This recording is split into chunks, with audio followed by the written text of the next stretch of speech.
చెవులో ఏదో పాకుతుంది అనిపిస్తూ ఉంటే ఒక ఆవిడ పురుగుల మందు వేసిందండి. జోక్ అనుకుంటున్నారు కదా, కానీ నిజమే. ఏజెన్సీ ప్రాంతంలో మాకు ఒక క్లినిక్ ఉంది.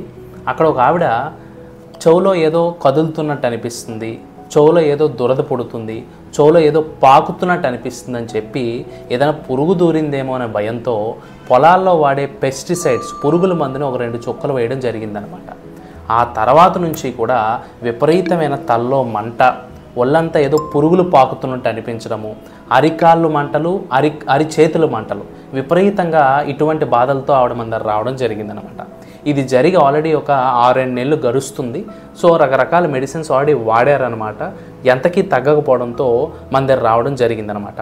మేము ఆవిడ కేసుని టేకప్ చేసిన తర్వాత మొదటి మంత్ వాడినప్పుడు పెద్ద రిజల్ట్ ఏం కనిపించలేదు. 2వ మంత్కి చాలా వరకు తల్లో మంట తగ్గడం జరిగింది. 3వ నెలకి ఒళ్ళంతా మంటలు పాకడం అనేది తగ్గడం జరిగింది. ఇప్పటికీ మన దగ్గర 5వ నెల నడుస్తుంది. 75% ఆవిడ ఇందులోంచి బయటపడడం జరిగింది.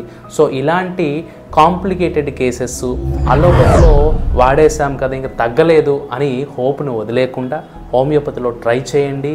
చాలా మిరాకిల్స్ని చూస్తారు, మంచి రిజల్ట్ వస్తుంది.